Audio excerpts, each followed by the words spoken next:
నమస్తే, welcome to our channel. నేను మీ సిరి. ఈ రోజు మనతో పాటు ఉన్నారు ప్రముఖ సీనియర్ జర్నలిస్ట్ సిఎస్ రావు గారు. నమస్కారం సార్. నమస్తే సిరి. సార్, ఇప్పుడు ఏంటంటే మొన్న జరిగిన సీఎం జగన్ ఇంకా మాజీ సీఎం కేసీఆర్ని కలవడం జరిగింది. ఆ భేటీలో ఏంటంటే బీఆర్ఎస్ ఇంకా బీజేపీ పొత్తు కలుస్తుందనే ఒక గుసగుస అయితే బయటకు వచ్చింది. ఇందులో వాస్తవం ఉందంటారా సార్? ఒకటేంటంటే మాజీ సీఎం కేసీఆర్, ప్రస్తుత ఏపీ సీఎం జగన్మోహన్ రెడ్డి ఇద్దరు ఇటీవల కాలంలో భేటీ అయ్యారు. 45 నిమిషాల పాటు వాళ్ళిద్దరూ మాట్లాడుకున్నారు. ఖచ్చితంగా ఇద్దరు కూడా రాజకీయపరమైనటువంటి నేతలు కాబట్టి, రాజకీయవేత్తలు కాబట్టి వాళ్ళ మధ్య రాజకీయపరమైన చర్చ జరిగి ఉంటుంది. ఏం చర్చ జరిగింది అనే దాని మీద ఇప్పటి వరకు రకరకాలుగా వినిపిస్తూ ఉన్నాయి. ఒకటి, కాళేశ్వరం గురించి వీళ్ళిద్దరూ మాట్లాడుకున్నారా, లేదంటే రాబోయేటువంటి రోజుల్లో రేవంత్ రెడ్డి ప్రభుత్వాన్ని పడగొట్టేందుకు వ్యూహాలు ఏమైనా రచించారా, ఇలాంటివన్నీ కూడా వినిపించాయి. అయితే ఒక ప్రైవేట్ ఛానల్ కు రేవంత్ రెడ్డి ఇచ్చినటువంటి ఇంటర్వ్యూలో కొన్ని అంశాలను రేవంత్ రెడ్డి చెప్పడం జరిగింది. ఆ అంశాలను బేస్ చేసుకుంటే కనుక రాబోయేటువంటి రోజుల్లో బీఆర్ఎస్ పార్టీ, బీజేపీ రెండు పొత్తుతోటి లోక్సభ ఎన్నికల్లోకి వెళ్ళబోతున్నాయి అనేది వినిపిస్తుంది. సో ఇక్కడ అసలు బీజేపీ, బీఆర్ఎస్ పార్టీ రెండు పొత్తుతోటి వెళ్ళబోతున్నాయి అనేటువంటి విషయాన్ని రేవంత్ రెడ్డి బయట పెట్టడం జరిగింది. ఒక రకంగా పరోక్షంగా కనుక చూస్తే, అంటే జగన్మోహన్ రెడ్డి అలాగే కేసీఆర్ భేటీలో జరిగినటువంటి అంశం అదే అయి ఉంటుంది. ఎందుకంటే లోక్సభ ఎన్నికలు సమీప భవిష్యత్తులోనే ఉన్నాయి. సో 1-2 నెలల్లో రాబోతున్నాయి లోక్సభ ఎన్నికలు. లోక్సభ ఎన్నికల్లో కనుక ఒకవేళ కనుక బీఆర్ఎస్ పార్టీ వెనక పడితే దాని భవిష్యత్తు ఉండేటువంటి అవకాశం ఉండదు. ఒకటి. రెండేంటంటే, సో ఎన్నికల ముందు జరిగినటువంటి అసెంబ్లీ ఎన్నికల ముందు, తెలంగాణ అసెంబ్లీ ఎన్నికల ముందు జరిగినటువంటి పరిణామాలను కూడా రివ్యూ చేయడం జరిగింది రేవంత్ రెడ్డి. ఆ సందర్భంగా ఆయన కొన్ని అంశాలను రివీల్ చేశారు. రివీల్ చేసినటువంటి సందర్భంగా కాంగ్రెస్ పార్టీని ఓడించడానికి జగన్మోహన్ రెడ్డి ప్రయత్నం చేశారు. ప్లస్ రేవంత్ రెడ్డి సీఎం గా కాకుండా చేయడానికి కూడా ప్రయత్నం చేశారు అనేది ఆ రివీల్ చేసినటువంటి అంశాల్లో ఉన్నాయి. దానికి కారణం ఏంటంటే, ఫస్ట్ ఏంటంటే కేసీఆర్ ని ముఖ్యమంత్రిని చేయాలి మూడోసారి అనేది జగన్మోహన్ రెడ్డి యొక్క టార్గెట్. సో ఆయన సీఎం కాలేకపోయారు. సో కాంగ్రెస్ పార్టీ అధికారంలోకి వచ్చింది. కాంగ్రెస్ పార్టీ అధికారంలోకి వచ్చిన తర్వాత కూడా రేవంత్ రెడ్డిని సీఎం కాకుండా ఏ బట్టి విక్రమార్కనో ఎవరినో సీఎం చేయాలి అనేటువంటి ఒక ఆలోచన, ఒక వ్యూహం, ఒక ప్రయత్నం అయితే జగన్మోహన్ రెడ్డి చేశారు అనేది రేవంత్ రెడ్డి అభిప్రాయం. ఎందుకంటే దానికి తగిన విధంగా కూడా సోషల్ మీడియా వేదికగా చూసుకొని కనుక మనం తెలంగాణ అసెంబ్లీ ఎన్నికల ముందు ఏం జరిగింది అనేది కనుక మనం ఒకసారి గుర్తు చేసుకుంటే, కాంగ్రెస్ పార్టీకి వ్యతిరేకంగా వైఎస్ఆర్ కాంగ్రెస్ పార్టీ సోషల్ మీడియాలో ప్రచారం జరిగింది. కాంగ్రెస్ పార్టీకి వ్యతిరేకంగా ప్రచారం జరిగింది. ఒకవేళ కాంగ్రెస్ పార్టీ మ్యాజిక్ ఫిగర్ దగ్గరగా వచ్చినప్పుడు కూడా ప్రభుత్వాన్ని ఏర్పాటు చేసేటువంటి అవకాశం లేదు.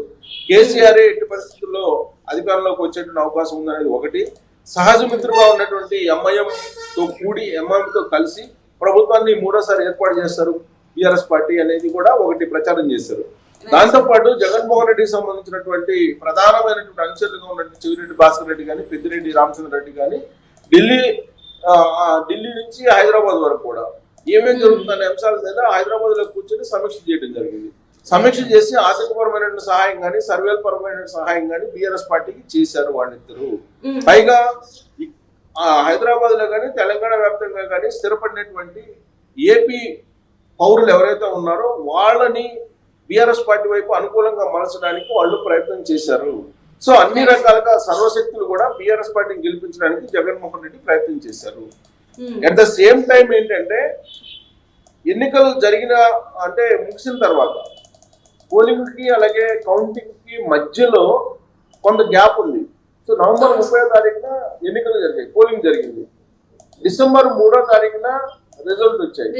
సో ఇక్కడ నవంబర్ 30 నుంచి డిసెంబర్ 30 మధ్యలో ఏదో ఒక రోజు జగన్మోహన్ రెడ్డి రేవంత్ రెడ్డికి ఫోన్ చేశారని, ఫోన్ చేసి 70 స్థానాల్లో గెలవబోతున్నారు అని చెప్పేటువంటి ప్రయత్నం జగన్మోహన్ రెడ్డి చేసినప్పుడు రేవంత్ రెడ్డి దగ్గర ఉన్నటువంటి ఒక అనుచరుడు ఆ ఫోన్ రేవంత్ రెడ్డికి ఇవ్వలేదని, ఒకవేళ రేవంత్ రెడ్డికి ఈ సమాచారం చెప్పారా లేదా అనేటువంటి సందేహం అయితే ఇప్పుడు జగన్మోహన్ రెడ్డి కోటరీలో వినిపిస్తోంది. ఇంకోటి ఏంటంటే, రేవంత్ రెడ్డికి చెప్పారు, జగన్మోహన్ రెడ్డి ఫోన్ లో మాట్లాడతారంట అని చెప్పి రేవంత్ రెడ్డి చెప్తే రేవంత్ రెడ్డి ఆ ఫోన్ రిసీవ్ చేయడానికి తిరస్కరించారు అనేది కూడా ఒకటి వినిపిస్తుంది, అప్పట్లో వినిపించినటువంటిది. సో ఇప్పుడు నవంబర్ 30వ తారీఖు అలాగే డిసెంబర్ 3వ తారీఖు మధ్యన ఏదో ఒక రోజు జగన్మోహన్ రెడ్డి ఫోన్ చేస్తే రేవంత్ రెడ్డి తిరస్కరించారనేది అప్పట్లో సోషల్ మీడియాలో వచ్చినటువంటి న్యూస్ అది. సో దానికి ప్రతిగానే జగన్మోహన్ రెడ్డి కలవలేదు రేవంత్ రెడ్డిని అనేది కూడా ఒకటి వినిపిస్తుంది. సో ఈ ఫోన్ కాల్స్ వ్యవహారం. సో రేవంత్ రెడ్డికి కనీసం ఫోన్ చేసైనా విషయం చెప్పలేదు జగన్మోహన్ రెడ్డి అనేది ఇప్పుడు తాజాగా రేవంత్ రెడ్డి బయటికి తీసినటువంటి ఒక అభిప్రాయం ప్రైవేట్ ఛానల్కి ఇచ్చినటువంటి ఇంటర్వ్యూలో. కనీసం ఫోన్ కూడా చేసి విశేష చేయనంతటి శత్రుత్వం రేవంత్ రెడ్డి మీద ఎందుకు ఉంది జగన్మోహన్ రెడ్డికి అనేది ఇప్పుడు చర్చకు వచ్చింది. ఎందుకంటే దీన్ని రివీల్ చేశాడు రేవంత్ రెడ్డి రివీల్ చేసి కనీసం పక్కన ఉండేటువంటి రాష్ట్రాల సీఎం జగన్మోహన్ రెడ్డి కనీసం ఫోన్లో కూడా విష్ చేయలేదు. కానీ హైదరాబాద్ వచ్చి వ్యక్తిగతంగా విష్ చేస్తారంటే ఆ ప్రయత్నం కూడా చేయకపోగా తాను హైదరాబాద్ లో లేని రోజు వచ్చి హైదరాబాద్ లో కేసీఆర్ ని భేటీ కావడం అనేది ఆయన ఒక సీరియస్ గా తీసుకున్నటువంటి అంశంగా కూడా కనిపిస్తుంది. సరే పాజిటివ్ కోణం నుంచి కలిసి వెళ్తామని చెప్పి చెప్తున్నప్పటికి కూడా రేవంత్ రెడ్డి తను విషయం చేయలేదు అనేటువంటి ఒక అసహనం అసంతృప్తి అయితే కనిపిస్తుంది రేవంత్ రెడ్డి మాటల్లో. సో జగన్మోహన్ రెడ్డి వర్షన్ ఏంటి, జగన్మోహన్ రెడ్డి అనుచరుల వర్షన్ ఏంటి, ఎన్నికల సందర్భంగా ఫోన్ చేసి 70 స్థానాల్లో మీరు గెలవబోతున్నారని చెప్పేటువంటి ప్రయత్నం చేశాం మేము. ఆ సందర్భంగా రేవంత్ రెడ్డి ఫోన్ ని తిరస్కరించారు, జగన్మోహన్ రెడ్డి ఫోన్ ని తిరస్కరించారు. జగన్మోహన్ రెడ్డితో మాట్లాడడానికే ఇష్టపడలేదు రేవంత్ రెడ్డి. సో ఆ కారణం చేతనే జగన్మోహన్ రెడ్డి రేవంత్ రెడ్డి విషయం లేదు వ్యక్తిగతంగా కానీ ఫోన్ ద్వారా కానీ అనేది ఇప్పుడు వైఎస్ఆర్ కాంగ్రెస్ పార్టీ వర్గాల్లో వినిపిస్తుంది. సో ఇలాంటి ఫోన్ విషయంలో వీళ్ళిద్దరి మధ్య కొంత సమన్వయ లోపమా లేదంటే ఫోను చేయలేదని ఒకళ్ళు చేశారని ఒకళ్ళు చెప్పడం ఇలాంటివన్నీ జరుగుతున్నాయి. దాని కంటిన్యూషన్ ఏంటంటే జగన్మోహన్ రెడ్డి అలాగే కేసీఆర్ ఇద్దరు భేటీ అయ్యారు. భేటీ అయినటువంటి సందర్భంగా బీఆర్ఎస్ పార్టీ బీజేపీ రెండు పొత్తు అనే దాన్ని లైజనింగ్ చేసేటువంటి బాధ్యతను జగన్మోహన్ రెడ్డికి అప్పచెప్పాడు కేసీఆర్ అనేది కూడా ఒకటి కాంగ్రెస్ పార్టీ లేదా రేవంత్ రెడ్డి వద్ద ఉన్నటువంటి సమాచారం. సో అదేంటి, ఇప్పుడు బీఆర్ఎస్ పార్టీ బీజేపీ రెండు పొత్తులోకి రావాలంటే కనుక లైజనింగ్ చేయాలి. ఎవరు లైజనింగ్ చేయాలి? ఢిల్లీ పెద్దలతోటి నేరుగా బీఆర్ఎస్ పార్టీ లైజనింగ్ చేసేటువంటి పరిస్థితి లేదు, కొంత గ్యాప్ ఉంది. సో ఇలాంటి పరిస్థితుల్లో ఆ బాధ్యతను జగన్మోహన్ రెడ్డికి బీఆర్ఎస్ పార్టీ అప్పచెప్పింది, కేసీఆర్ అప్పచెప్పాడు. సో కాబట్టి ఈ రెండు పార్టీల పొత్తు రాబోయేటువంటి ఎన్నికల్లో ఉండేటువంటి అవకాశం ఉంది. సో ఈ బీజేపీ తోటి లైజనింగ్ చేసి పొత్తు పెట్టించి ఎలాగైనా కాంగ్రెస్ పార్టీని దెబ్బతీసేటువంటి ప్రయత్నం ఇప్పుడు జగన్మోహన్ రెడ్డి చేస్తూ ఉన్నారు. సో జగన్మోహన్ రెడ్డి చేస్తున్నారు కాబట్టి జగన్మోహన్ రెడ్డిని రాజకీయ శత్రువుగా రేవంత్ రెడ్డి పరిగణిస్తూ ఉన్నారు. సో దానికి తగ్గట్టు అసలు హైదరాబాద్ లో తాను లేనటువంటి రోజు వచ్చి ఈ రాజకీయం చేయాల్సిన అవసరం ఏమొచ్చింది? 45 నిమిషాల పాటు వాళ్ళిద్దరు మాట్లాడుకున్నారంటే కేవలం బీఆర్ఎస్ పార్టీ బీజేపీ పొత్తు పెట్టుకుని లోక్సభ ఎన్నికలకు వెళ్లేటువంటి క్రమంలోనే ఇదంతా జరిగింది. ఢిల్లీ పెద్దలతో లైజనింగ్ చేసి ఇది మొత్తం వర్కౌట్ చేసిన బాధ్యతను కేసీఆర్ జగన్మోహన్ రెడ్డికి అప్పచెప్పారు. సో కాబట్టి ఇక్కడ రాజకీయ పరంగా ఒక శత్రువుగానే నేను జగన్మోహన్ రెడ్డి చూస్తానని చెప్పి రేవంత్ రెడ్డి చెప్పడం జరిగింది. సో ఇదంతా కూడా ఫోన్ వీళ్ళిద్దరి మధ్య గ్యాప్ ఎక్కడి నుంచి వచ్చింది? పోలింగ్ ముందు నుంచి కూడా ఈ గ్యాప్ వచ్చింది.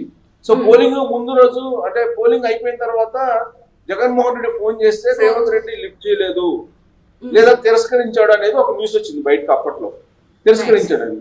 సో దాన్ని మనసులో పెట్టుకొని జగన్మోహన్ రెడ్డి రేవంత్ రెడ్డికి విష్ చేయలేదు అనేది ఒకటి వినిపిస్తుంది. సో ఇప్పుడు దానికి కంటిన్యూషన్ గా అసలు వచ్చే లోక్సభ ఎన్నికల్లో కనుక 2 డిజిట్స్ దాటకపోతే కాంగ్రెస్ పార్టీ రేవంత్ రెడ్డి అసలు ముఖ్యమంత్రిగా కొనసాగేటువంటి అవకాశం ఉందా లేదా అనేది కూడా ఒక చర్చ జరుగుతున్నటువంటి సమయంలో ఇప్పుడు బీఆర్ఎస్ పార్టీని బలోపేతం చేయడానికి, బీఆర్ఎస్ పార్టీని గెలిపించడానికి, బీజేపీ బీఆర్ఎస్ పార్టీని కలపడానికి జగన్మోహన్ రెడ్డి రావడాన్ని జీర్ణించుకోలేకపోతున్నాడు రేవంత్ రెడ్డి. అంటే ఇద్దరు సీఎంల మధ్య ఒక సమన్వయ లోపం, ఒక ఫోన్ తిరస్కారం అనేది పెద్ద అగాధాన్ని పెంచింది అని చెప్పి మనం విశ్లేషణ చేసుకోవచ్చు. ఇది రాబోయేటువంటి రోజుల్లో మరి ఎటువైపు దారి తీస్తుంది అనేది చూడాలి.